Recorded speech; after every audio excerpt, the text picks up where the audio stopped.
Red book రాజ్యాంగం అని చెప్పి సాక్షాత్తు ముఖ్యమంత్రి కొడుకే మాటి మాటికి రెడ్ బుక్ రాజ్యాంగం అని చెప్పి కేవలం కక్షపూరిత రాజకీయాలు రాష్ట్రంలో చేస్తూ ఉన్నారు. ఒక్క వైఎస్ఆర్ జిల్లాలోనే వందల మంది కార్యకర్తల మీద దాడులు జరిగాయి. రాష్ట్ర వ్యాప్తంగా వేల మంది కార్యకర్తల మీద దాడులు జరిగాయి. ముఖ్యంగా ఇది ఏ స్థాయికి పోతా ఉందంటే 2 రోజుల క్రితం నిజంగా ఆ వీడియో చూడాలంటే ఎంత భయానకంగా ఉందంటే, వినుకొండలో రషీద్ అనే ఒక వైఎస్ఆర్ కాంగ్రెస్ పార్టీ కార్యకర్తను మరి రోడ్డులో కొన్ని వందల వేల మంది సాక్షిగా రోడ్డులో మరి అతని చెయ్యి నరకడము, అతని తల నరకడము చూస్తే నిజంగా మనం ఏ రాష్ట్రంలో ఉన్నాం, ఏ ప్రాంతంలో ఉన్నాం అర్థం కాని పరిస్థితి.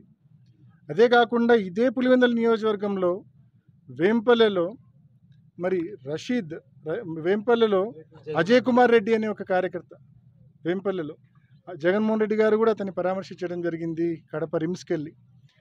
అజయ్ కుమార్ రెడ్డిని హాకీ స్టిక్స్ తీసుకొని తెలుగుదేశం కార్యకర్తలు దాదాపు 20 మంది గుమ్మికూడి కనీసం 50-60 దెబ్బలు హాకీ స్టిక్స్తో కొట్టి, హాకీ స్టిక్స్ ఇరిగిపోతే బండరాలతో అతని తలకాయ మీద గాయాలు చేయడం జరిగింది.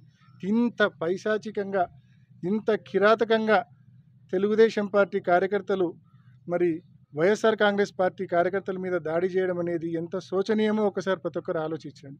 నిజంగా ఈ మాదిరే గడిచిన 5 ఏళ్ళు మేము ఉన్నింటే ఈ పార్టీకి, తెలుగుదేశం పార్టీకి కార్యకర్తలు ఉండేవాళ్ళు కాదు. మేము ఏ రోజు ఆ మాదిరి బిహేవ్ చేయలే, ఏ రోజు మా నాయకత్వం అటువంటి ప్రోత్సహించలే.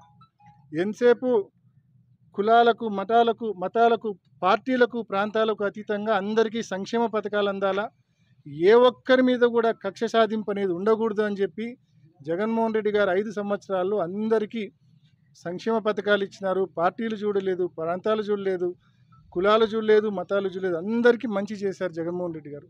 మరి ఇవాళ వీళ్ళు వచ్చినప్పటి నుంచి రెడ్ బుక్ రాజ్యాంగం అంట.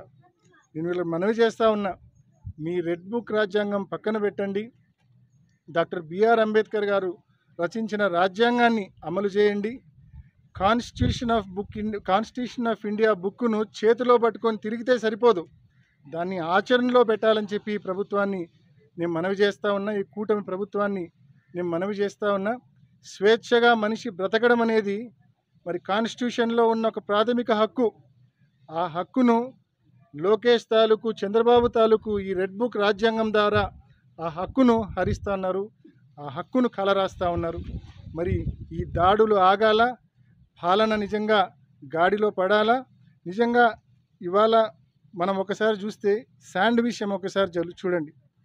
పులివెందుల హెడ్ క్వార్టర్లో దాదాపు మరి 60-70 వేల టన్నుల శాండ్ పులివెందుల హెడ్ క్వార్టర్ డిపోలో, శాండ్ డిపోలో ఉన్నింది.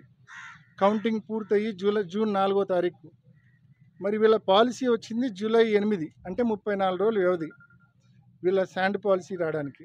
ఈ 34 రోజుల వ్యవధిలో అక్కడ కనీసం 10 ట్రిప్పుల శాండ్ కూడా లేకుండా మొత్తం 70,000 టన్నుల శాండ్ను వీళ్ళు కార్యకర్తలు, తెలుగుదేశం కార్యకర్తలు దోపిడీ చేయడం జరిగింది.